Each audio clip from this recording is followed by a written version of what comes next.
Man. Who is he? Where is he? Why is he here? Isolated in space on a round mass of matter live some several billion intelligent beings. Man. But what is his origin? Some say he evolved from the slime of the sea. Others that a god created an Adam and Eve and he was their descendant.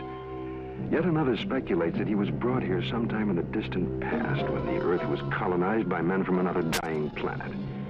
Despite the theories and speculations, the answer remains an unsolved mystery. As to where he is, that's easier. A planet 8,000 miles in diameter, located in a remote portion of a galaxy, somewhere in infinite space. Why is he here? That too remains an unsolved mystery. Occupied by his daily affairs, he finds little time to contemplate such questions, except for those moments on a clear night when man pauses and looks to the star-filled heavens, and in his mind stirs an unanswered question. He searches his thoughts for an explanation, a key to the faint, forgotten memory of his past. And perhaps at that moment, somewhere else in the universe, on a distant planet similar to his own, somewhere on the other side of our galaxy, other intelligent beings wondered too, and set out in airships on an adventure through space to search for their answers. November 2nd, 1967. Two men are driving west of Loveland, Texas. The night is clear and still. Then around 11 p.m., they have an extraordinary experience.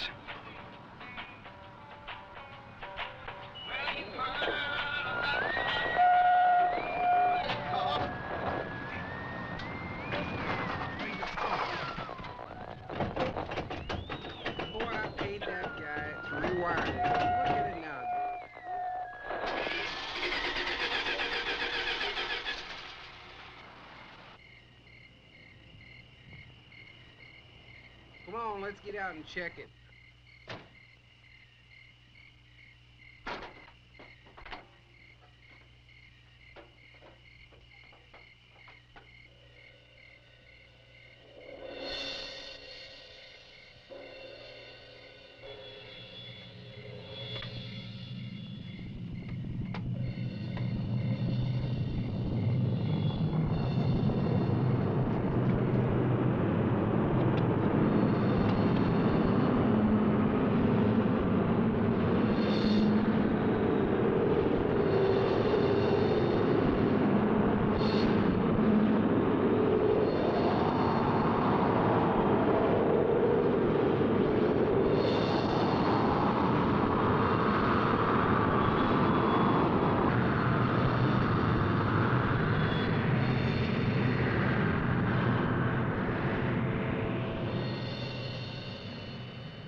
After the object disappears, their lights come back on.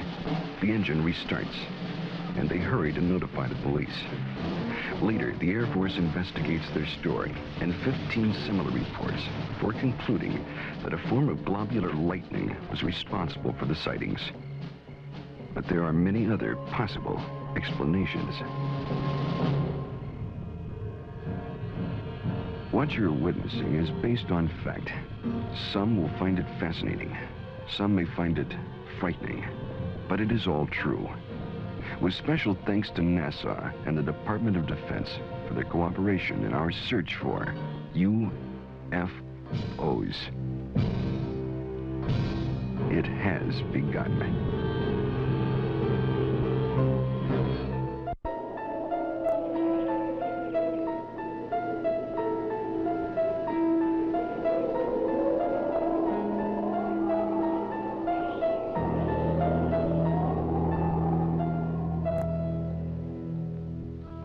The Old Testament, Ezekiel chapter 1. It came to pass that the heavens were opened, and I saw visions of God.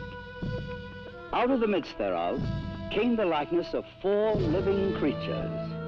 They had the likeness of man. Now, as I beheld the living creatures, behold, one wheel upon the earth by the living creatures.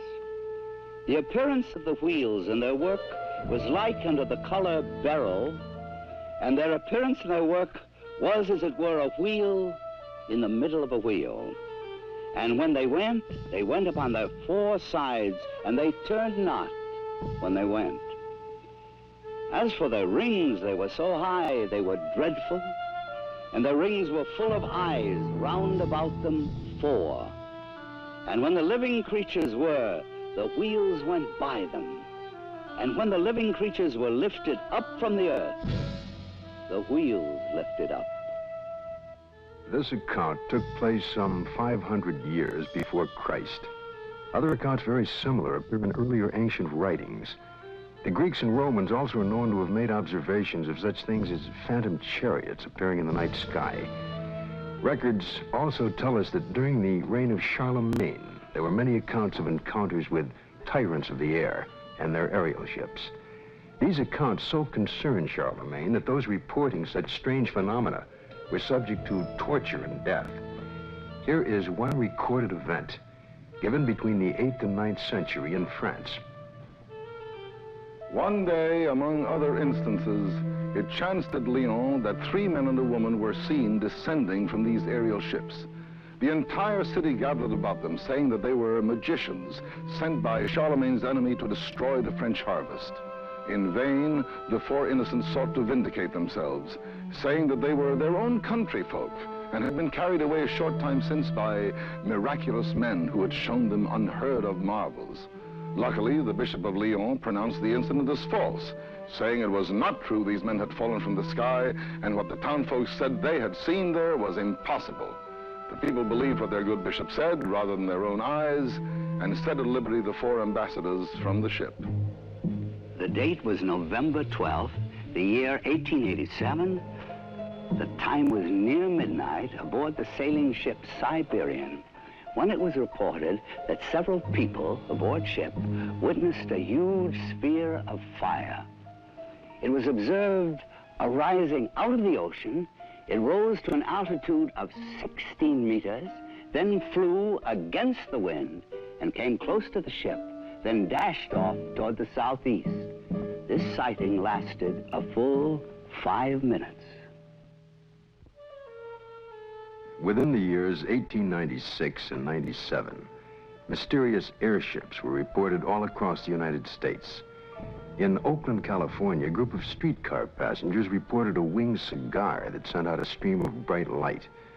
The sighting spread through Colorado, Texas, Kansas, Nebraska, Iowa, and many other states, particularly in the Midwest.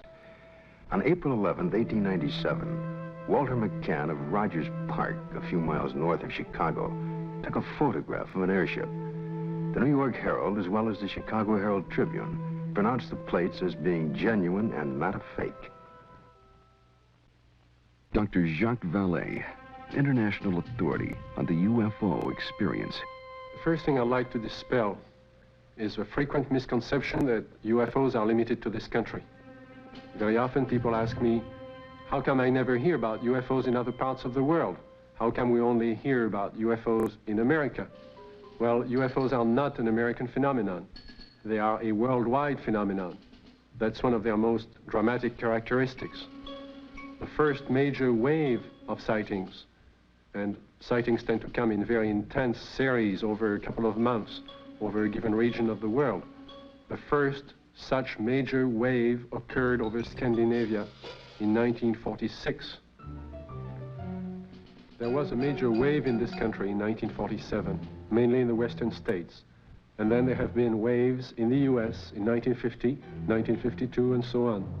And there have been intense concentrations of sightings in Africa, in Latin America, in Mexico, in the Soviet Union, in the People's Republic of China, Australia, New Zealand, and on and on and on. I don't know of any single country that has not had a series of UFO sightings. May 1975, Manitoba, Canada. Unidentified flying objects have been reported over the small town of Carmen. The objects have been seen by many witnesses over a period of several weeks. May 13, 1975, cameraman Alan Carr of station CKY in Manitoba photographs 2 separate sightings over Carmen in front of 4 witnesses. The first sighting occurs at approximately 10:30 p.m. The object appears to be stationary just above the ground.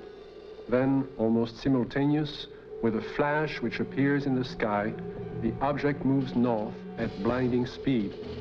Only when the film is later analyzed in slow motion does Carr realize what he has captured photographically. Approximately an hour later, a second sighting occurs. The object appears over a group of trees and moves from left to right at an apparently low relative altitude to the horizon. Again, slow motion analysis provides a fascinating study of this unexplained event.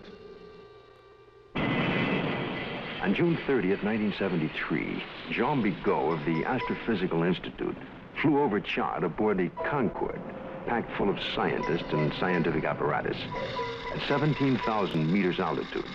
In the twilight of a total eclipse, Mr. Bigot photographed the horizon with his camera.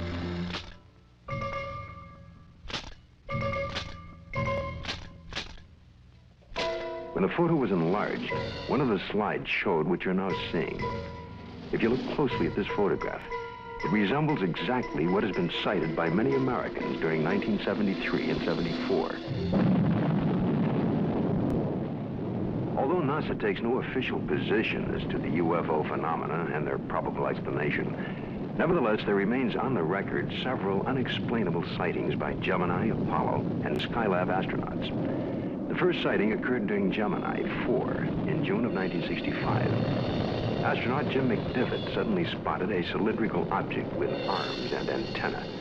And when seen against the day sky, it appeared white or silvery. The object then appeared to be moving toward the craft. Suddenly, they lost sight of it. During the sighting, the astronauts were able to take these photographs and movie films of the UFO. Gemini 5, later that year, after 3 days and 5 hours into their mission, were contacted by Houston Control Center, advising the astronauts that Houston had picked up and was tracking another object, which was pacing Gemini across the entire United States. They estimated the UFO between 2,000 to 10,000 yards from the craft, and as large as the Gemini craft itself. Because of the limitations of viewing area aboard their capsule, no visual contact was made. Radar continued to track the object until they passed the Ascension Islands in the Atlantic. It then disappeared. Gemini 10 crew, Collins and Young, picked up objects traveling together in orbit.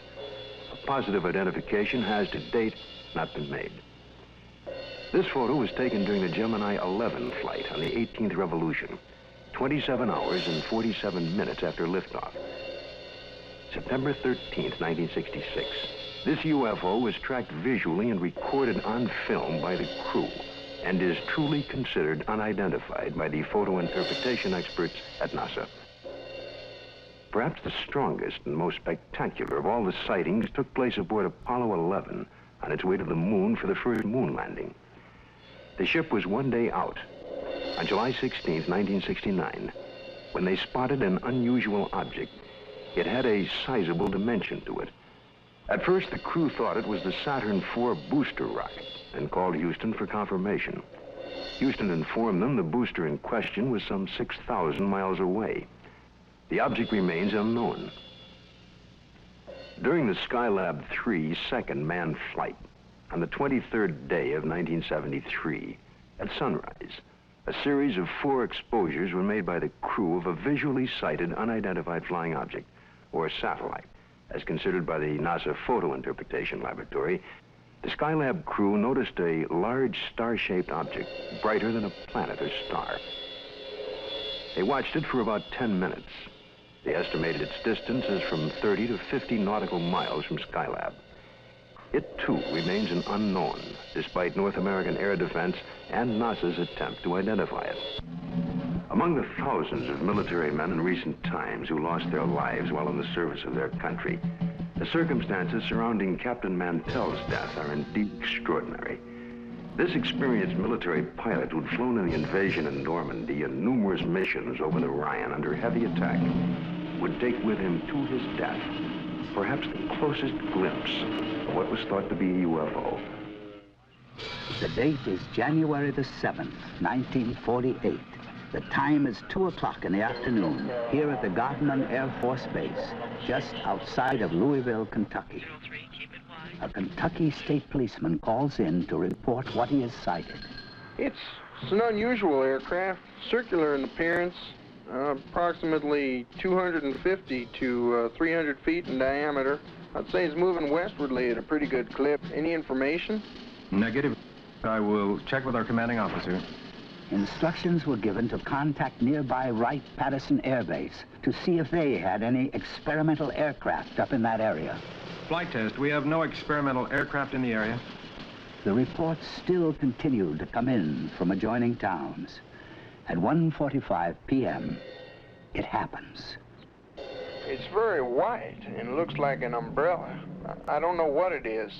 Through the binocs, it appears to have a red border at the bottom at times and a red border at the top at times. At approximately 2:30 p.m., a flight of Air Force P-51s come into view.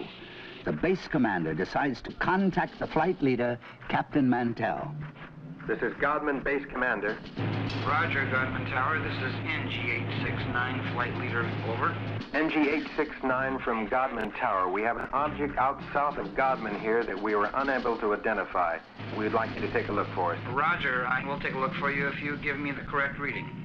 Mantell moves ahead of its wingman. The tower advises the flight leader to correct his course 5 degrees to the left to 210 degrees from Godman Tower. Godman Tower, this is flight leader NG-869, Captain Mantell. Object traveling at half my speed and directly ahead of me and above, and I'm closing in to take a good look. Can you give us a description? Appears metallic and to be of tremendous size. I'm going to 20,000 feet. The other pilots level off under 15,000 feet and start down. At approximately 3:15 p.m., Godman Tower loses sight of the UFO. 5 minutes later, the report came in that Captain Mantell's plane had crashed. He was found dead. His watch had stopped at 3:10 p.m. that afternoon. What was it that caused this experienced pilot to become intrigued with an object that he would unwittingly give his life pursuing? 6 months later, a cylindrical-shaped object giving off a phosphorescent glow was to be sighted in the night sky over Robbins Air Force Base in Georgia. At 2:45 a.m., Captain C.S. Childs and First Officer J.B. Whitted were piloting a routine Eastern Airlines flight number 576 from Houston to Atlanta. When Whitted reports, we sighted an object coming toward us. This strange object had a stream of red fire coming from its tail, and I could see it was much larger than anything I had seen or read about. Childs then notices that the object had no wings supporting it. It passed us on the right side. Its speed was about 700 miles per hour. And both men get a very good look at this unusual object. It was about 100 feet long, shaped like a cigar. As it passed, they clearly saw 2 rows of windows, an upper and lower, that were large and square. During that evening, there was a third witness, the one passenger who was awake on that Eastern Airlines flight, Clarence McKelvey. I was startled, frightened. A male steward came to me and said, "I notice you've been looking out the window. Will you talk to the pilot?" And I said, "Well, of course." The pilot came down with his clipboard. He was visibly shaken. He told me that he had been a flyer in the war and had covered so many million miles of flight and had never seen anything like this before. What was it that I saw? Well, I saw this object. It was cigar-shaped. It had a row of windows. Behind them, it was lit. Out of the rear was a cherry red flame. This hair-raising experience was witnessed by 3 aircraft, a passenger, and ground observers added more corroboration. The conclusion of an air intelligence report was that the object remains unidentified as to origin, construction, and power source, and goes into the record classified as unknown. This is the Pentagon, Washington, D.C. And this man is Colonel Bill Coleman. He was Chief of Public Information for the United States Air Force from 1969 to 1974. It was here at the Pentagon that the Defense Department first became interested in the UFO phenomenon. This occurred in the late 1940s. with reports about objects and lights seen in the sky by military personnel and others. The Air Force decided to investigate the matter anyway.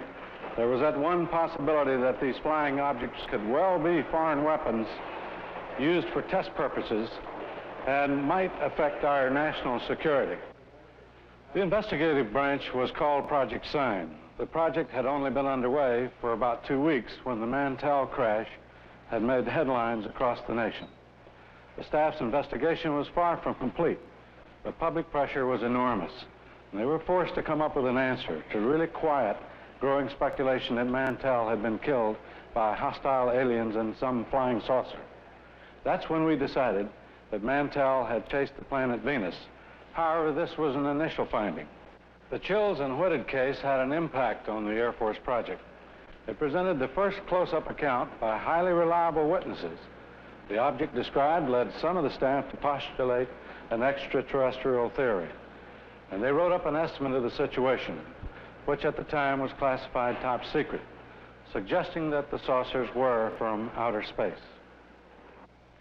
This theory was rejected by the Air Force Chief of Staff, General Hoyt Vandenberg, and even other Project Sign staff members as not having enough proof. So the extraterrestrial visitation idea was dropped for the time being. It's been said in jest that if these UFOs are from other worlds and they wanted it to be known, all they'd have to do is land on the White House lawn. But an incredible incident, too quickly forgotten in time, took place over our Capitol.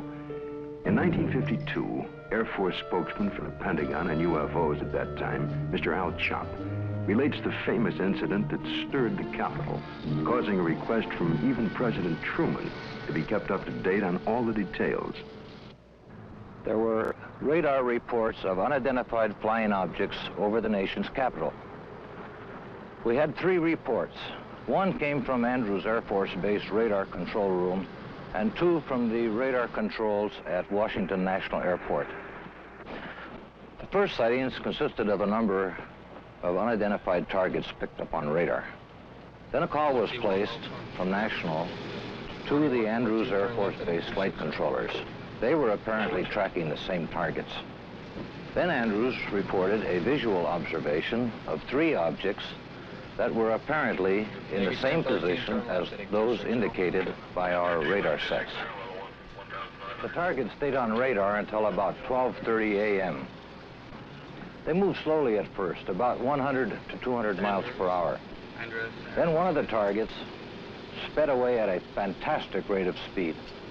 It moved west from Andrews toward Riverdale.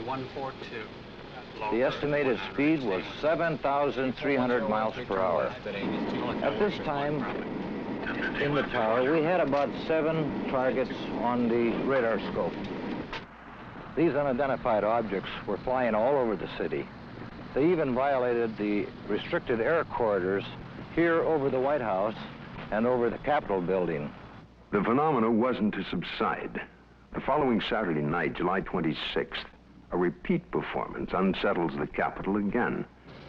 I was awakened the following Saturday night around midnight by a telephone call to my home in Virginia.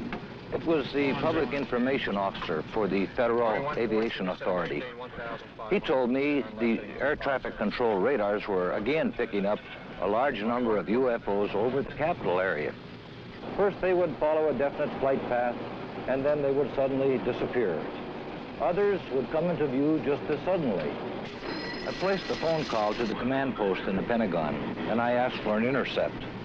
About 2:40 a.m., we got a radio call from a flight of F-94s, 2 aircraft in the flight. They also, at about that moment, appeared on our scope. And at that moment, a very frightening thing happened to us. All of our unknown traffic completely disappeared the moment those aircraft came on the scope. The flight leader called in and said, well, it doesn't look like we're going to do any good here, so we're going to go back to base. And at the very moment those aircraft disappeared, all of our unknown traffic appeared again on our scope. And again, it was a very frightening experience. We called Andrews Air Force Base, and they reported exactly the same thing happened to their scope.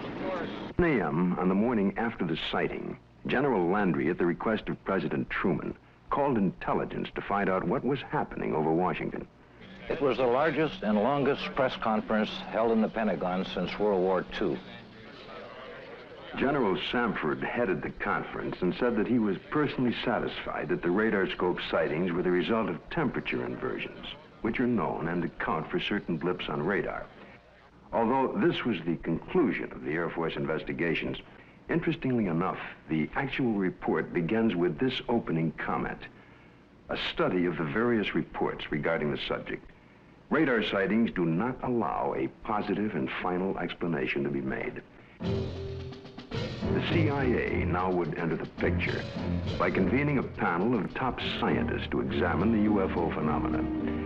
The CIA's concern was that recent waves of sightings might constitute a threat to our national security. The thinking was that the enemy could exploit UFOs as a decoy in the preparation for an attack on the United States. 5 outstanding scientists and various Air Force and CIA representatives were to meet on Wednesday, January 14th, 1953. Among the panel members was one associate member who was destined to have more experience with the UFO phenomena than any other American scientist to date, Dr. J. Allen Hynek, astrophysicist and head of the astronomy department of Northwestern University. I was called into the meeting on Thursday. The panel members were seated around this table.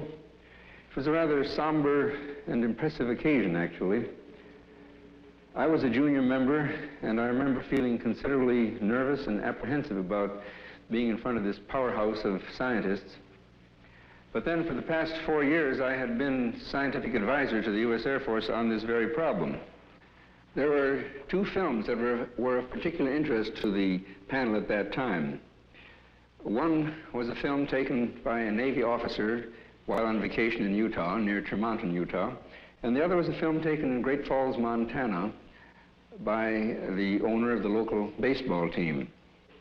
The Utah film had already been subjected to some 1,000 or so man-hours of analysis by the Navy's Photographic Interpretation Laboratory.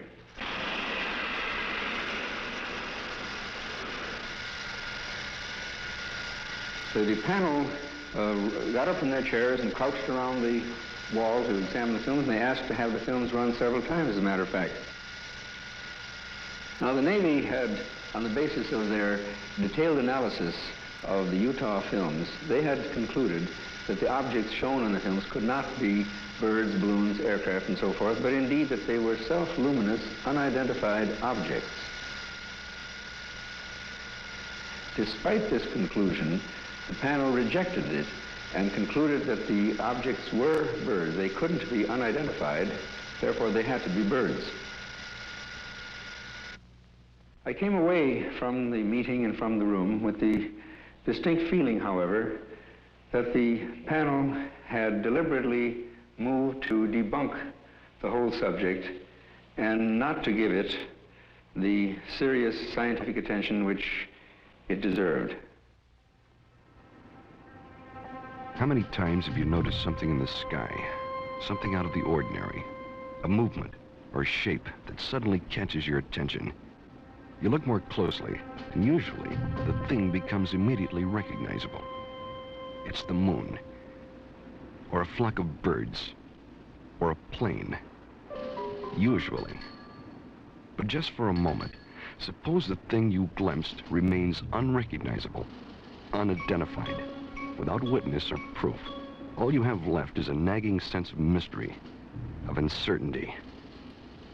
A few years ago, this man had such an encounter near San Francisco, only he had proof in the form of an 8mm movie. But through an unsettling series of circumstances involving the United States Air Force, he remains today uncertain about exactly what he saw.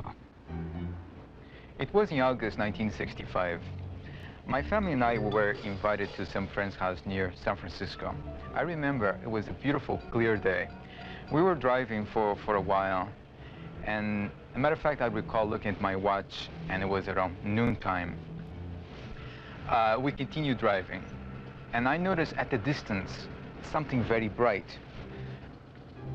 I was observing this for a few moments, and it appeared to be suspended in the air. There was no planes around. It was very clear, the day. There was no clouds. My family, they were with me. I called to their attention. They all looked at it. They were all amazed by it. And in the meantime, there were cars going by, and I tried to attract their attention, but they were not paying attention to me, or they were driving too fast. So I recall I had my movie camera with me, and I start filming this. And as I look at it, it was getting larger. It was moving from one direction, like from towards the left, then towards the right. This object was very bright, and I recall it was extremely enormous. I was just complete amazed by it. I ran out of film. Then when I got home, I called the Hamilton Air Force, and I reported the sighting. The Air Force was very interested. They had asked me, as soon as I had the film developed, they would like very much to look at it. Well, I had the film developed. I look at it. There it was, very bright, quite clear, and moving very rapidly. So I captured this right on film. A week later, I received a letter from Hamilton Air Force Base, which reads, Dear Sir, we have received the 8mm film on which you captured what certainly seems to be a very fast-moving object in the skies over the Bay Area. The film has been forwarded to Wright-Patterson Air Force Base in Ohio, where such observations are investigated. Well, several weeks went by. Finally, the Air Force returned my film, and I noticed immediately it was not the original film. It was not that clear, and the quality was very poor. For some reason, or good reason, the Air Force decided to make a copy. They kept the original, and I ended up with a very poor copy. Close examination of the film returned to the Air Force reveals that it is, indeed, a print, and not the original. And while the print is very poor quality, we can still catch a tantalizing glimpse of something extraordinary in the skies over San Francisco. Watching it again, this time with the aid of a pointer, it's easier to spot the elusive thing. But to date, no one has been able to make a positive identification. No one except possibly the Air Force. I would imagine the film is somewhere in their files, and probably by now they forgot all about it. But I will not forget that day. The sighting itself had such profound influence in my life, because since that time, powerful, extraordinary events has happened to me, which I have no doubt are direct result of my experience. But I can't talk about it publicly. It seems the CIA was to become involved in the UFO phenomena again, in a most unusual way. A series of episodes were to take place that up until the airing of this program were not public knowledge. The events were so bizarre that it's hard to conceive they happened to individuals associated with such no-nonsense organizations as the Office of Naval Intelligence and the CIA. This man is retired Lieutenant Colonel Robert Friend, U.S. Air Force, and former head of Project Blue Book. Friend, now on the management staff of Celesco Industries Incorporated, which builds and launches missiles for defense testing purposes. Friend now relates this most unusual experience. It was 1959 when I was invited to attend the briefing in the security portion of this building. It seems a retired Rear Admiral had information about a woman in Upper Maine that purported to have established contact with extraterrestrial beings. 2 naval intelligence officers were sent to investigate. The naval officers met with the woman, and she went into a trance, supposedly to establish contact with the purported extraterrestrials. And then they asked her scientific and technical questions that a woman of her education could not possibly know the answers to. Yet, as the questions were put to her, she was able to answer easily with seeming telepathic help from these purported extraterrestrials. According to the report, she indicated there was an organization, OEEV, which meant Universal Association of Planets, and that organization had a project, UNZA, meaning Earth, which was being conducted. Then an unexpected turn took place.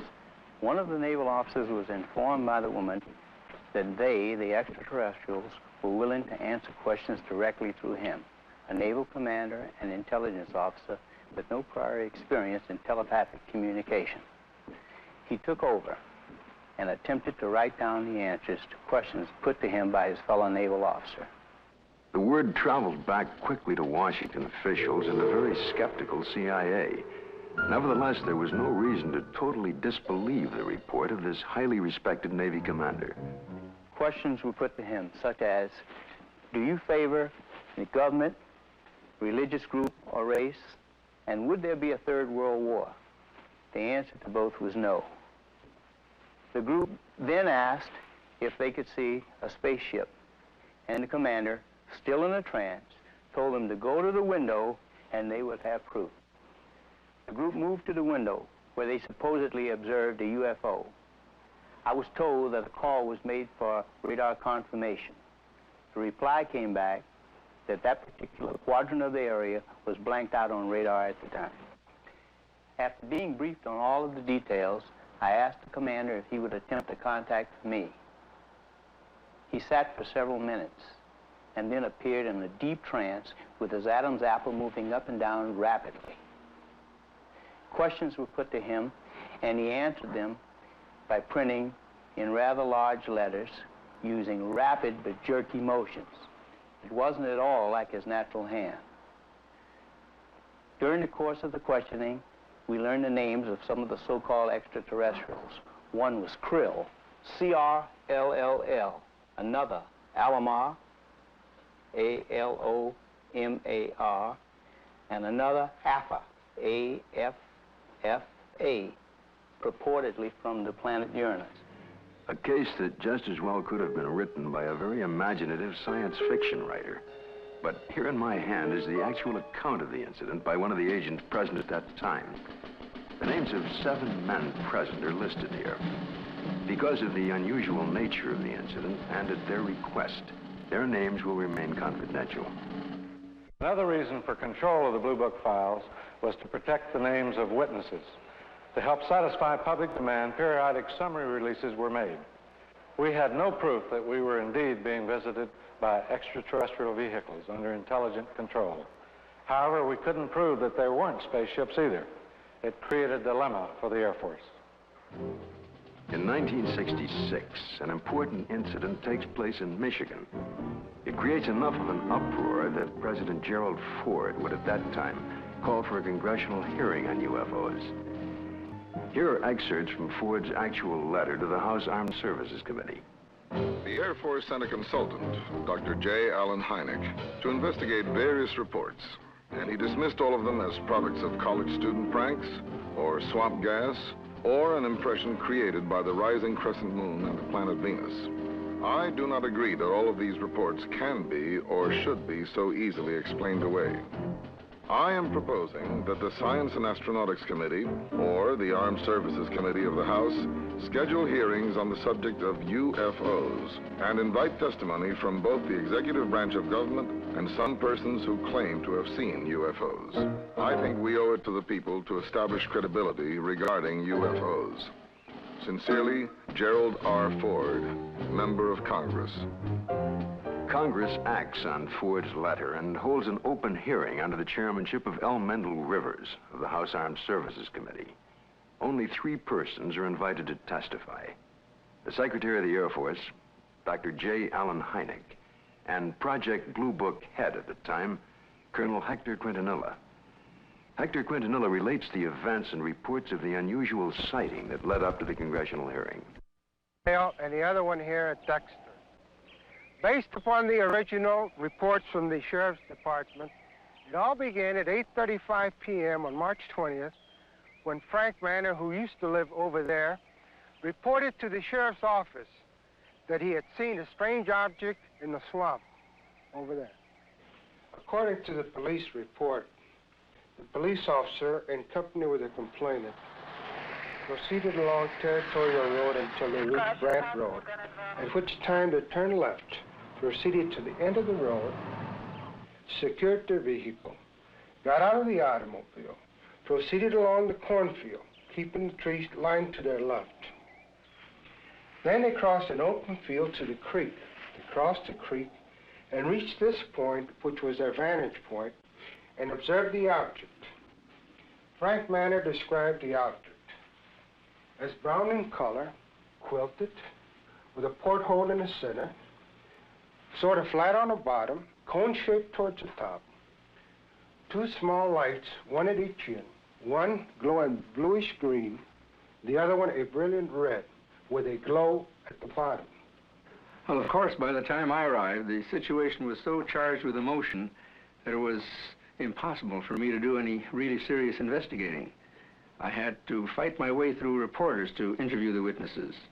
Other sightings were reported over the area, and a solution from Dr. Hynek and Major Quintanilla seemed in the offing. Well, the pressure was mounting for an official explanation. There were more than 60 newsmen jammed in at that news conference.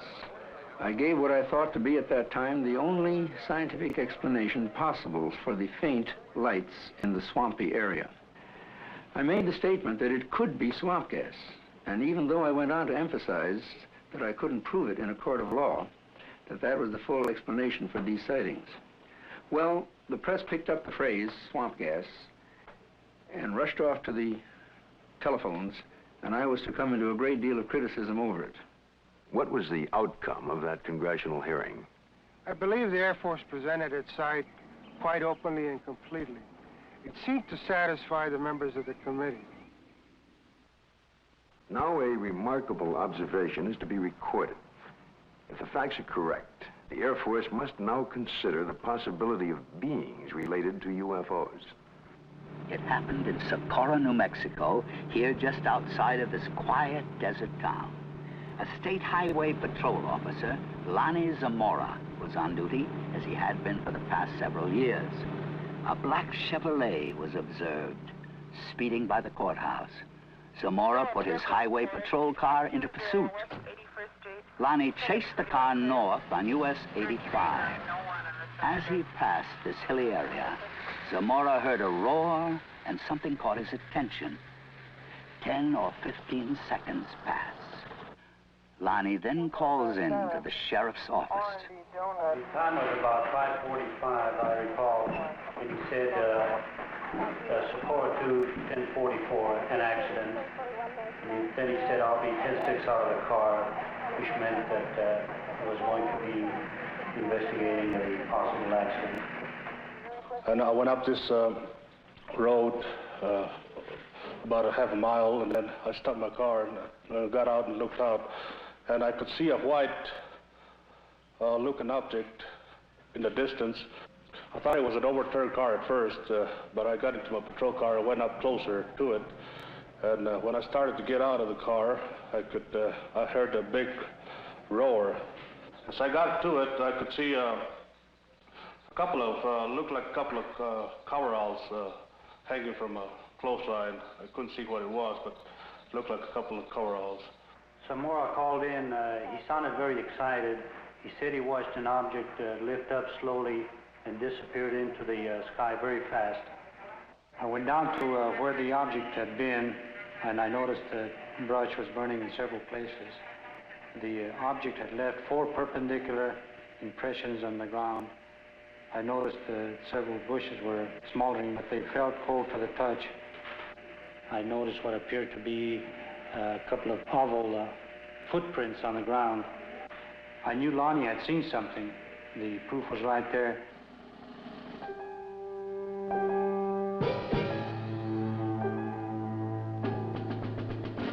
The incident was very interesting, to say the least. It seems to differ from practically all the earlier cases we investigated from one standpoint. The vehicle had left pod marks. There was an insignia observed by Lonnie Zamora on the side of the craft. The insignia was unidentifiable, not American nor Russian. And last of all, the observation of these 2 people in some sort of suit. But what did the investigation turn up? What was the official Air Force estimation of the situation? We went over the case completely. We had soil samples tested at the Air Materials Laboratory. The burnt bushes were analyzed for propellant residue. We measured the distances between the pod marks. My first reaction was that it was a lunar test module from NASA or the Air Force. That seems to be the only logical explanation. This was probably the best documented case in the Air Force files, and I checked it out everywhere, all the way up to the top, even to the White House command post, and nothing. According to the official status of the sighting of Lonnie Zamora, case carried as unidentified, pending additional data. April 19, 1897, in Leroy, Kansas. A farmer named Alexander Hamilton, his son, and a farmhand are awakened by strange noises from the cattle pen. Going outside, they discovered, to Hamilton's utter amazement, an enormous airship with a brilliant searchlight is slowly descending over the cow lot. Fearfully, Hamilton moves closer and is startled to find that one of his cows has been caught by a red cable running down from the ship. The next day, after an extensive search, he discovers the cow's hide, legs, and head in a field miles away. This is one of the first recorded cattle mutilations connected with UFOs. The report could easily be dismissed as a tall tale if there were no others. But since then, thousands of bizarre animal mutilations have been discovered, not only in this country, but in Africa, Australia, Brazil, and many European countries, in fact, all over the world. In this country, mutilations have occurred in over 30 states in the last 5 years alone. Frustrated ranchers and law enforcement officials have come to recognize the classic signature of the mysterious mutilators. Often, in a remote area, a cow will be found dead, the sex organs removed, and the tongue, an ear, and an eye, all surgically cut out. The body, more often than not, has been drained of blood, though no blood has been found on the ground. In fact, there are no tracks or prints of any kind near the body. And yet, amazingly enough, there is no evidence of a struggle. One of the first states to be hit by the mutilations was Colorado.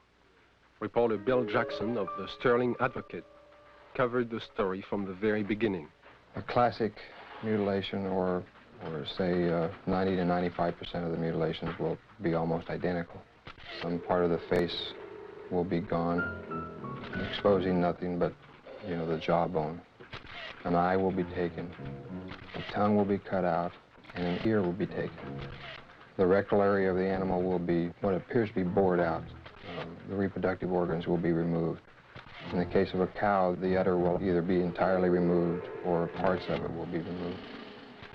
Usually, in probably 90 or 95% of the cases, there will be no blood whatsoever in the animal. And there will be no traces of blood on the ground where it fell or where it was mutilated. All you've got is the carcass, and you've got no idea why it died, or how it died, or how it was mutilated. It all began in 1975. It was a bizarre time. Nobody had ever seen anything like this before. Not only did we have the mutilated dead animals on the prairie, but we also started getting the lights in the sky at night. Along that time, there were many theories that were being developed on why this was being done. The satanic cults were being blamed, dope smugglers, UFOs, a government experiment of some kind. As time went on, the situation became so widespread that people realized it couldn't be the occult or the dope smugglers, which left us two possibilities. Number one, it was being done by a government, let's say. Or number two, it was being done by UFOs. As more and more cases were reported, the Colorado Bureau of Investigation was called in. Well, our position is basically one where predators, at least our investigation determined that predators were responsible for probably 99% of the reports of mutilations. As I said, there were 203 separate reports received from this agency. But of the 203, we only received 45 tissue samples to conduct microscopic analysis on. Of the 45 tissue samples, we found that only 2 of those 45 had actually been mutilated with a sharp instrument. When they first started, they would send samples of these animals to the CBI, to Fort Collins, to try and determine what was the cause of their death, what was mutilating them. And 9 times out of 10 or more, the report would come back that were being caused by predators. Now, these ranchers and the sheriffs in these rural areas had been around cattle all their lives. They'd been around coyotes all their lives. And they knew that this just wasn't possible. A coyote would not do that. Predators, when they come in and start to eat, now I'm talking about 4-legged predators. They'll come in and they'll bite, and then they'll pull and they'll tear. The cuts we have, even we can't make cuts like this. We've tried this many times on dead animals with scalpels, razors, and knives, and we can't make the same cuts. We've had cattle that we've went and investigated that were, you know, called in, and I think I have a mutilation here, and we went out and we seen it, and it was not a mutilation. And these are not the ones that's reported. The ones that we classed as a classic type mutilation are actually mutilations, and they're not predators. Animals, wild animals, predators, coyotes, won't approach these carcasses. But in the case of an animal being mutilated in the wintertime, there's possibly something about the cold weather that may mask whatever it is that keeps predators away, and that will be the exception to the rule. Is this animal here, is any pretty much like the other ones you had that was mutilated? Yeah. How old a cow is this, Don? 8 years old, according to the way I looked at her teeth, 8 or 9.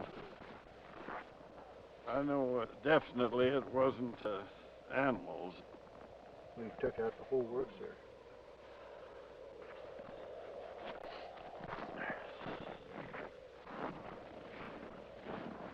Don, you know now on this critter here, how this looks like a real incised wound? Yeah. Well, it looks, it's definitely cut. Oh, yes. And everything, you can tell that. I mean, even at the age that it is right now, that's opposed to the way it is to where the animals have been to it on this other side over here. Kind of notice there, you know, the difference there, Don, between here and how animals have been to that, and that flesh is torn. Yeah. And it's not a real incise, but yet when we seen this animal the other day, now these were all incise, good clean cuts on there. Definitely.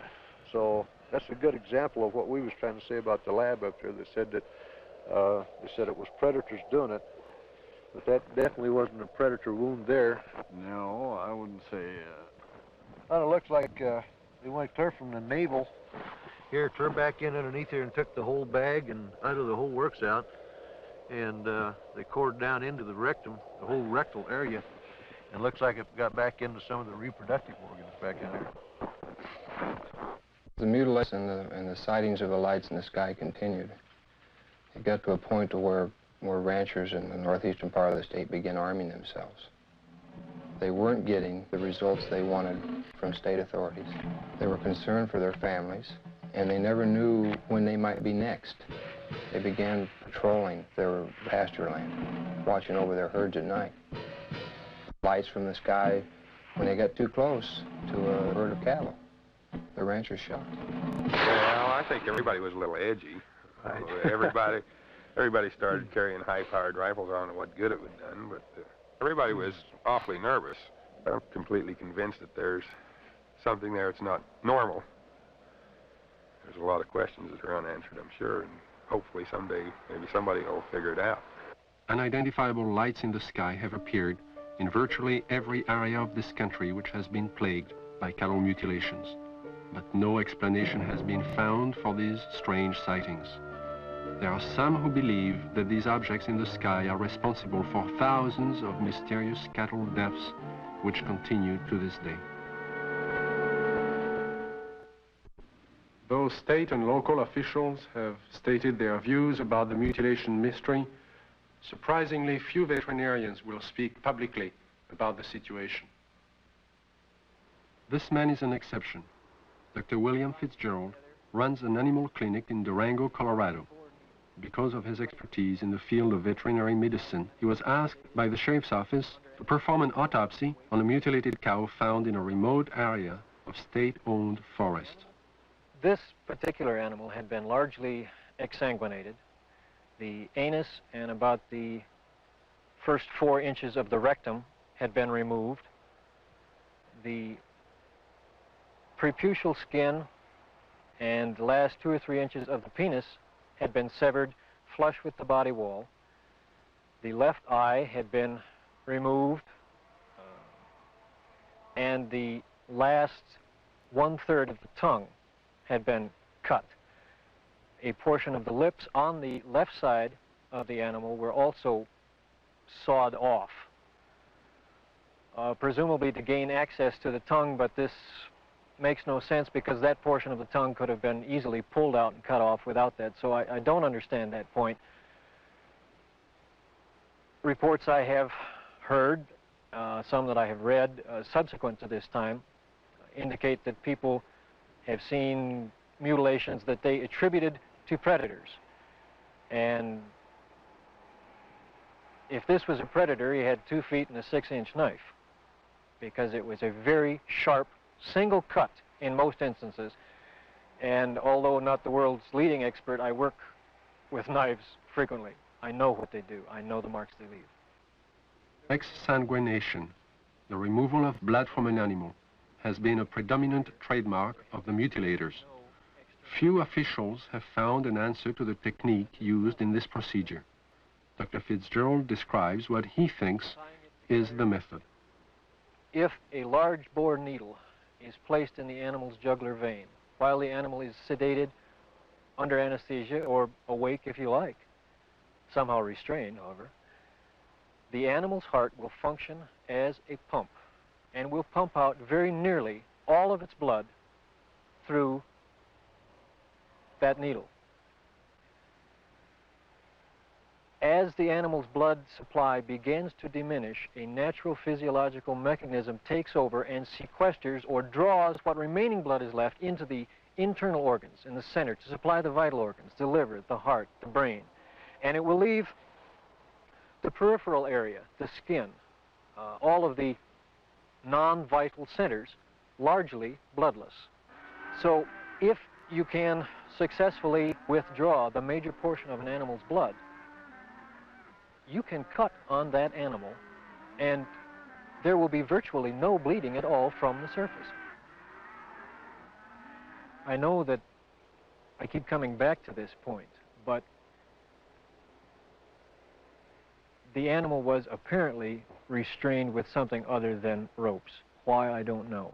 It was apparently washed completely clean. Why, I don't know. And it was in a very remote area. Perhaps these things tie together. Perhaps whoever, whatever, performed this didn't want to be observed. I think one of my initial feelings was that somebody certainly went to an awful lot of trouble to get back into a remote area where I don't believe you'd casually know there were even cattle to do all of this. Dulce, New Mexico, similar to the plains of Colorado in its isolation, but nestled among rolling hills and small mountains, is the land of the Jicarilla Apache.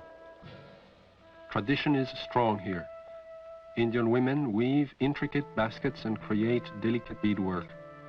The men preside over tribal business and raise cattle. And here, as in Logan County, the night sky has been lit with the glow of unknown flying objects, and cattle are found mutilated. Officer Gabe Valdez of the New Mexico State Police and retired scientist Howard Burgess, who pioneered the development of Kirlian photography in this country, periodically pool their knowledge and expertise in an effort to solve the mutilation mystery. Officer Valdez describes how it all began. It was in 1976, June the 14th, when we first had one of our cattle mutilations here in Dulce. The cattle that was mutilated belonged to Mr. Manuel Gomez. Any time that we do find one that it's not too decomposed and it's fresh enough for us to do some tests, or I do call on Mr. Burgess because he has a lot of knowledge in the field of science that is very helpful to me in conducting my investigations. Howard Burgess had a theory that some of the cattle had been marked prior to their mutilation with something which would show up under ultraviolet light but be invisible to the naked eye. Late one night, he and Valdez conducted an experiment and found that out of 80 head of cattle, 5 were indeed marked with a powdery white substance, visible only under ultraviolet light. So we took ultraviolet with some special filters and ran the cattle through it, and what appears to be markings glowed under ultraviolet. It's invisible to the normal eye, but under ultraviolet it does glow. Then we removed the hair from the region that does glow, and we removed a control sample. We took these to the lab and had chemical checks run on them. We did find that the sample that did glow is extremely high in potassium and magnesium. At the time, this was interesting, but it didn't mean much to us until we ran on to other things that began to tie in with it. The tie-in came on June 3rd, 1978, when a UFO was sighted over Taos, New Mexico. As it hovered over the town, it dropped a thin film of ashes onto the ground below. The ashes contained high levels of magnesium and potassium, the same elements found on the cattle under ultraviolet light, but there was more. We find there's at least 25 elements in there. There's a good possibility that it may be something that's organic. And if it is, this just opens up a real bag of worms, because anything can happen if this is an organic material that has come from one of these crafts. And this, as the people told us, directly fell from the craft that was hovering over the area. One day in 1975, Logan County Sheriff Tex Graves took his deputies into the countryside around Sterling, Colorado, determined to track the bright lights which had been skimming across the ranches and farmlands for the last several weeks. Reporter Bill Jackson describes the sequence of events. We were just getting started in this. We really didn't know what we were doing. We weren't prepared for anything like this, of course. But as time went on, we realized we couldn't catch them, so maybe we can take pictures of them and discover something that way. A year and a half later, the lights returned. The mutilations were still going on. So we arranged with the Honeywell people in Denver to borrow a 1100 millimeter Lentar lens from them, and got some high-speed recording film from Kodak. And then we sat and we waited, hoping that the lights would come back and we'd have a chance, and finally that chance came. It was a stationary object that we saw for approximately 30 to 45 minutes, and the resulting shots were interesting, to say the least.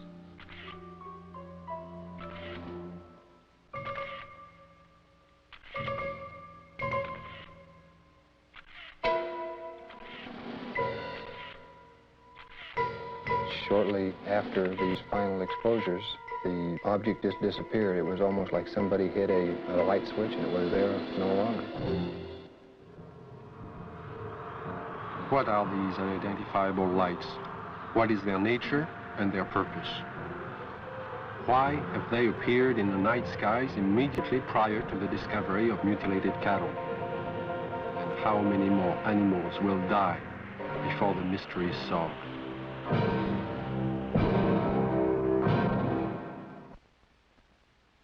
In 1974, I received a call from a woman who had a strange story to tell.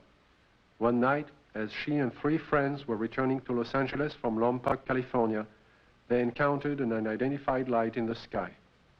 Thinking at first it was a helicopter, the friends paid little attention. When the object began to fly in unusual patterns at extremely high speeds, the passengers soon realized they were dealing with something out of the ordinary. What happened next is best told in the woman's own words. Helen is a fictional name. Her real name is being withheld at her own request. I saw it come into the sky from the top of the mountain range and go straight up and do a 90-degree angle toward us, and I called it to the attention of Don, John, and Sue. And they saw it too. and it was there. I was not on dope or alcohol or anything like that. And it started doing really erratic things in the sky. It was a small white light and very easy to see. We were not mistaking anything. It came over to the car, flipped over and went around on the other side toward the other hills and came back, settled above the car. By this time, because it was so close, it was 8 lanes of freeway, at least in diameter and even a little wider, saucer-shaped, a very white, luminescent light emitted from the entirety of it. The ship stayed above us, out in front of us, about a minute or two, and we watched it, and none of us were saying a thing. And we just kept driving, and it kept staying in front of us. And then out of the perimeter of it, closest to us, came 4 white beams of light, very much like funnel shaped, smaller at the perimeter, and they descended upon us and came around each one of our bodies. And out of each one of our bodies, we started to float into that beam of light. The best description would be molecularly being dispersed. And when I looked over at Don and Sue and John, their bodies, their legs and their bottoms are still on the car seat, and their heads and their shoulders and their chest molecules were going through the roof of the car, along with mine. We didn't lose consciousness while this happened. We were completely conscious of going through the roof. And the bottom molecules of our body were coming through too, and we were about 3.5 or 4 feet outside the car, going toward the ship, and we hit an energy field, a strong one, and remembered nothing. Next thing I did remember, we were coming back, the same process, going back into the car. It wasn't until several years later that Helen realized she had experienced more than she remembered. Mental images, which she couldn't explain, caused her to visit a specialist who put her through a memory regression. In this relaxed state, Helen recalled the evening in question and described in detail the experience of being taken aboard the UFO. I came to, and standing in front of me was a very tall man with whitish hair, kind of bronze, beautifully tan type of skin. And he had a long type of robish gown on, and he was looking at me, and very, very friendly. And he said he supposed I'd like to know what we were doing here. And I looked around, and I did want to know. There was a huge room that we were in that had a hallway off the front and a hallway off to the side. And there were round, curved hallways. The room was very light. Iridescent light radiated all over, but you didn't see a light bulb anywhere. In fact, you didn't see hardly anything except for the swivel chairs we were sitting in. And he proceeded to help me up, and then we walked together over to the screen in front of us, across the room, and he showed us some information, pictures, and it was very cordial and very easy to talk with. The man spoke to me in English, but concurrent with everything he said was a great deal of telepathic communication, and it was completely peaceful feeling. It all made sense.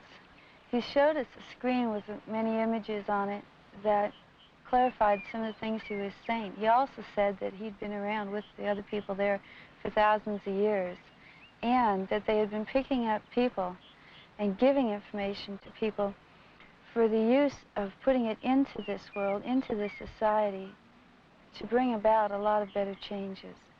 And the interesting thing was that there are some people, he indicated, who we know and read about, who were given information by him. This is what he told me. And there was no fear. That's predominant, I think, in everything. From this large room where we first came on, the man led me down into a couple other rooms. And the one that's very interesting was more or less in the center of this ship, and it was a room full of dials and full of men dressed in more form-fitting clothes, whereas the one who met me had a type of ambassadorial robes on. And these guys had more like turtlenecks and Levi's. They were still white, soft, iridescent, and very comfortable looking. And they were working. There was plenty of dials, and there was lots of screens, types of scopes there, and they were doing things very involved. None of them paid any attention to us. They kept their work. After he had taken me to these rooms, we were walking again down the hall to go back to the car. And while we were walking, I remember telling him, you know, nobody's going to believe me. And he said, he's a really nice doctor, and he goes, it doesn't matter if anybody believes you. And there was a purpose to being told these things, and what I had learned and what John and Sue had learned too had its purpose. And he was very kind and very cordial. You could meet him on the street almost and not even feel anything unusual. And then we came back to the room, and we were put back in the car the same way as we were taken out. And we just this tremendous sense of peace, and that there was a lot more going on than we had originally thought. In December of 1969, amidst great public controversy, the Condon report from the University of Colorado was finally out. In summary, they found no evidence that UFOs were a threat to the national security, and the late Dr. Condon recommended that the Air Force terminate its involvement in UFO investigations and analysis. In 1969, the Air Force officially disbanded Project Blue Book and the study of the UFO phenomenon. Conclusions of Project Blue Book were: 1, no UFO reported, investigated, and evaluated by the Air Force has ever given any indication of threat to our national security. 2, there is no evidence submitted that sightings categorized as unidentified represent technological developments or principles beyond the range of present-day scientific knowledge. And 3, there is no evidence indicating that these unidentified objects are extraterrestrial. The files of over 12,000 cases were placed into storage. But the ubiquitous UFO wasn't to be influenced by this government position. Incidents were to continue, with daily reports of flying objects finding their way into the news media. In the closing months of 1973 and early into 1974 alone, there are over 1,000 unrelated and unsolved reports of UFOs from across the United States. Delaware State News, Dover, Delaware, October the 16th, 1973. Dover. 3 women on their way to the market saw it. At the same time, the crew of the Delaware State Police helicopter saw it. 2 airline pilots flying over Dover reportedly saw it. Flight controllers at the Dover Air Force Base saw it. Southern Illinois from Carbondale, Illinois, October 18th, 1973. It didn't make any noise, Don said. It had red and green flashing lights on the front and back. Times Dispatch, Richmond, Virginia, October the 19th, 1973. It was hovering, and we parked there on U.S. Route 15 about 2 hours and watched it. Walla Walla, Washington, January 30th, 1974. Guards of the Washington State Penitentiary have spotted what appears to be the same UFO 2 mornings in a row from their tower positions at the prison. Scranton Tribune, Scranton, Pennsylvania, February the 25th, 1974. Police spot flying object. State's UFO reports are increasing. October 21st, 1978. Bass Strait, Tasmania. A pilot named Frederick Valentich disappears after reporting a strange craft hovering above him. December 12, 1978, La Chapelle, France. A 45-year-old worker riding home observes an oval object. Together with another witness, he sees a craft hover above them. December 12, 1978, Guadalajara, Mexico. 2 luminous saucer-shaped objects are reported by residents, then by a police officer. December 16, 1978, Palermo, Italy. A bank clerk spots a disc of light and alerts the police, who take several photographs. January 2nd, 1979, Wellington, New Zealand. A veteran pilot and a newsman film 7 objects. January 4th, 1979, Jerusalem. Police on duty see 3 mysterious objects at high altitude. January 5th, 1979, Johannesburg, South Africa. A woman and her son report seeing half a dozen occupants in front of a brightly colored craft on a lonely country road. Ordinary people are seeing something all over the globe. But what have the experts seen? NORAD and the Air Force do have extremely sophisticated equipment, and by use of the phased array radar facility, surveillance is maintained on objects in space. But the system is only designed to track things like rockets, satellites, and man-made debris, objects with specific trajectories and which hold an orbital or flight velocity of approximately 4.8 nautical miles per second. This system is designed to discriminate between objects in space. For example, it will ignore a meteor entering the Earth's atmosphere, but will quickly spot a satellite as it begins re-entry. Objects can also be photographed with incredible precision by the electro-optical surveillance system, and it's very good at its job. However, it's not designed to photograph everything, just specific items and particular missions. The sky is so vast, it is virtually impossible to wait for, track, and photograph all unidentified phenomena. There is just not sufficient time or budget. So it is not really accurate to say that our sophisticated equipment and personnel are able to identify and examine any and all UFOs. On the contrary, they are programmed to study man-built machines, and only that. Among the many reports of UFOs in late 1973, one incident would stand out because of the credibility of the four witnesses. This is Major Coyne, Army helicopter pilot, his co-pilot, Lieutenant Arrigo Jetsi, Air Medic Sergeant Healy, and Robert Janacek. These men had just finished their annual flight physical early that day and were found fit and sound of mind. They would take off from Port Columbus Airport about 10:30 p.m. But what was about to follow, and the subsequent report they filed, would put to the test the credibility of these men. Approximately 8 miles east of Mansfield, our crew chief, Sergeant Robert Janacek, observed a red light on the east horizon. Did you gentlemen see the same red light? Yes, I did. Our helicopter was flying on a northerly heading. We were flying at an altitude of 2,500 feet. He indicated that the light seemed to be pacing the helicopter, moving along in a parallel direction with our aircraft. Which direction from the helicopter was the at? Moving, it was to our right, to the right side of the helicopter, and it was moving with us as we were heading north towards Cleveland. And at this time, he indicated that the light changed its direction, was coming directly at the helicopter at the same altitude. And as the helicopter was maintaining a speed of 90 knots, the object came at a terrific speed from the horizon. We estimated 15 miles. Visibility was reported 15 miles that night. Did you gentlemen see the object at this time, after it had been pointed out by the sergeant? No, not at that time. I was flying left seat or co-pilot, and visibility from that seat from an object approaching from the right is rather limited. So I was having a difficulty seeing the object. And it was for that reason that Major Coyne did take the aircraft or the controls from me.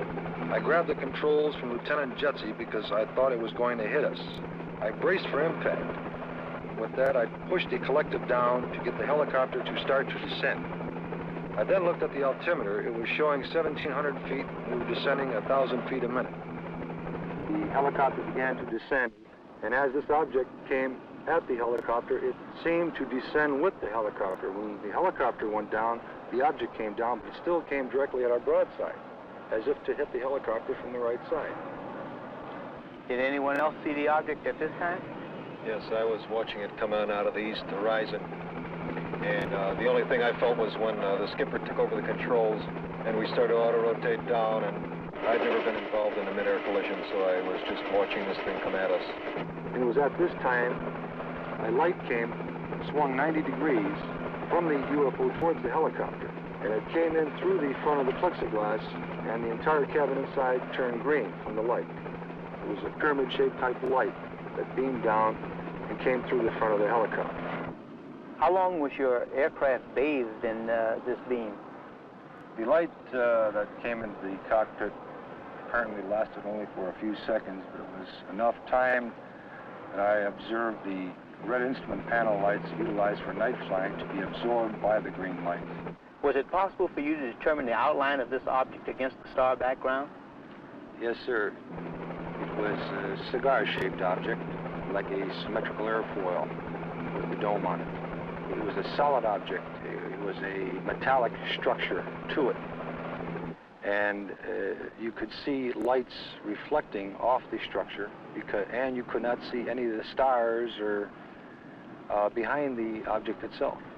Well, while all this was going on, what was the attitude of the helicopter? Apparently, when we were supposed to be descending at 2,000 feet a minute at 100 knots, we were climbing at 1,000 feet a minute with the controls still established for a descent. And we went from 1,700 feet up to 3,500 feet and topped out at 3,800 feet. I would like to stress one important fact, and that is there is approximately 20 years of Army aviation experience between the 4 men on board the helicopter that night. We have been trained to follow procedures and regulations in reporting incidences, regardless of how they're accepted. And we tried to follow those procedures. And we reported the incident as it occurred and have avoided any speculation on the subject. Well, our government's official position is not to speculate on this subject. We can choose to let our minds explore other possibilities, to use our imaginations. For if we consider that astroscientists agree on one point, that the possibility of life elsewhere is not only quite probable, some feel it is there without a doubt. Let us suppose then that these objects are real space vehicles, extraterrestrial in origin, and not an illusion of the mind. Perhaps we can begin to accept such ideas as various reported UFO shapes and configurations by looking at our own aviation history. We have, in 71 years, devised dozens of aircraft shapes, from propeller-driven biplanes to lunar modules to date.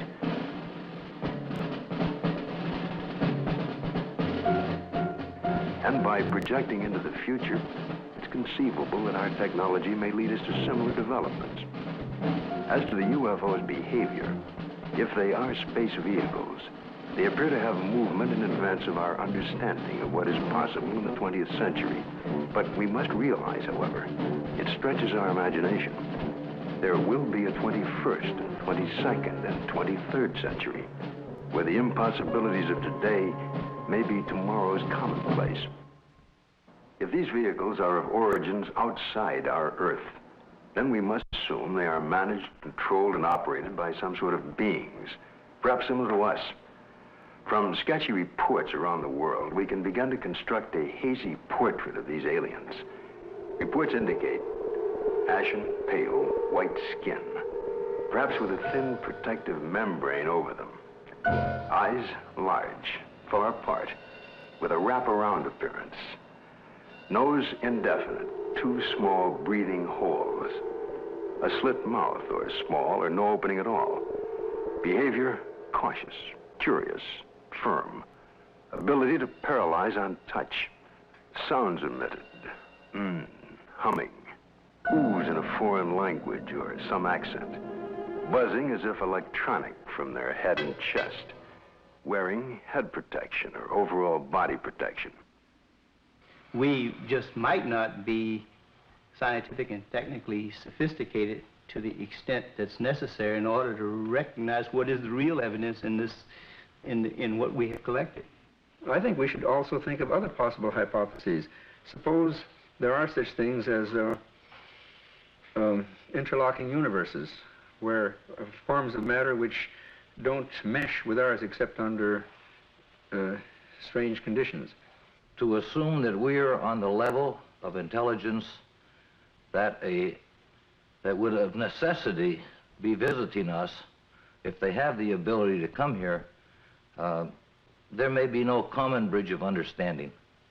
There may be attempts at communication and we don't recognize it as communication. We must always be aware of the fact that we may be testing the wrong hypothesis. As for instance, in the days when people talked about stones falling from heaven, that was testing the wrong hypothesis. Meteorites do exist, the phenomenon exists, but they're not stones that fall from heaven. They're stones that the Earth collides with when they're in orbit around the sun. It's arrogant, egocentric, egotistical for us to think that we are the highest intelligences in the universe. I think that's completely preposterous. As far as the extraterrestrial intelligence is concerned, I believe it's out there. We have not been able to come up with a logical explanation. At least our scientists have not. The only plausible explanation that would explain all of these sightings is the theory that these could be intelligently controlled vehicles controlled by an alien species, alien to this planet. How would the public react if this event were true? To find the answer, Dr. Leon Festinger of the New School for Social Research consulted a number of prominent social psychologists from several universities across the United States. You must realize that social scientists can only make educated guesses about reactions to such a new and startling event. But nevertheless, certain behavior can be predicted. Dr. Aronson of the University of Texas points out that many people already have strong beliefs about the existence or non-existence of extraterrestrial beings and are committed to these beliefs. Dr. Walser tells us that if these extraterrestrial beings were advanced beyond us, we would probably gain technological information from them, that many Americans may worry that their benefactor will demand something in return, constant gratitude or acknowledgement of their superiority. As far as panic is concerned, most of my associates agree that it wouldn't happen unless there were, one, an imminent danger with no escape or chance to protect oneself, and two, it resulted in loss of contact with family or primary groups. And last, there is also the question of longer-term effects. What would happen over many years? One social psychologist suggests that it might help to unite the world. If the visitors from space prove to be an enemy, he suggests, then we would unite as one species to drive the invader away and then to live in peace thereafter. We've so far talked of the past and the present, but what are the possibilities of the future? It seems almost certain that if other beings more advanced than ourselves do inhabit other sectors of the universe, then it's quite probable there will come that day, that moment in time, when official contact will be made. Let's look at an incident that might happen in the future, or perhaps could have happened already. The premise is that contact is made by extraterrestrial beings with representatives of the United States Air Force at Holloman Air Force Base in the deserts of New Mexico.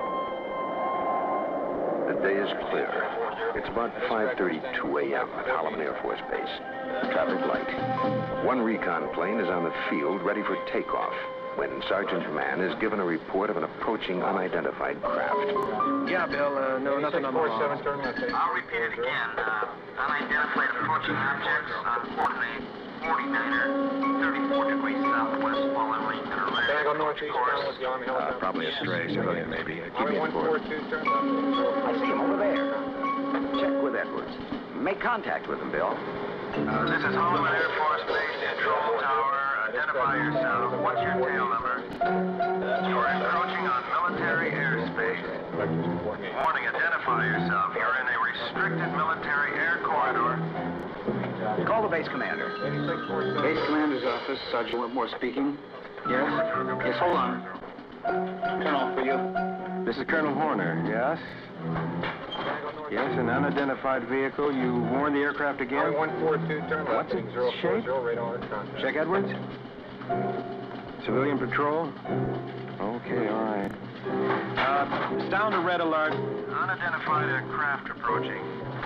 Hey, Bill, give me a quick check with Wright Patterson Intelligence. There may be an experimental craft from somewhere, I don't know, here. Alert the fire chief and security and safety.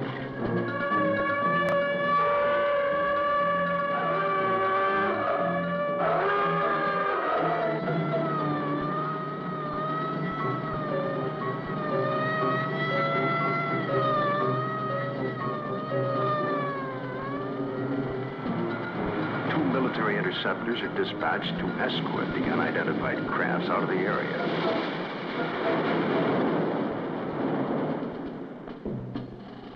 During a routine photographic mission, a tech sergeant and staff sergeant of the base photographic team were aboard a helicopter at the time and run off several feet of film of the three objects, one of which breaks away and begins a descent.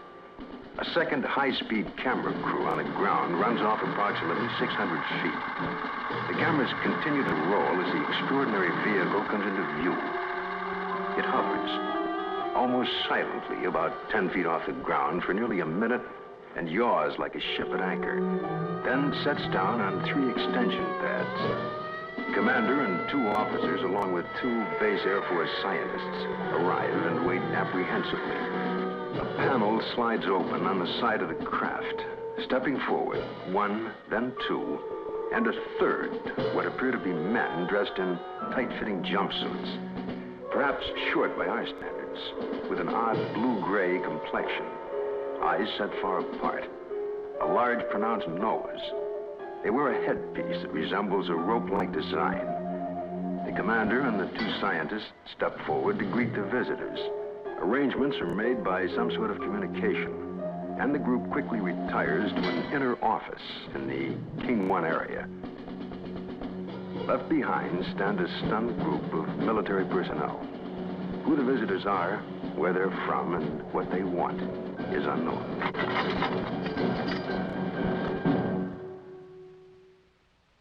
We now have a new challenge, perhaps the most monumental in recorded history.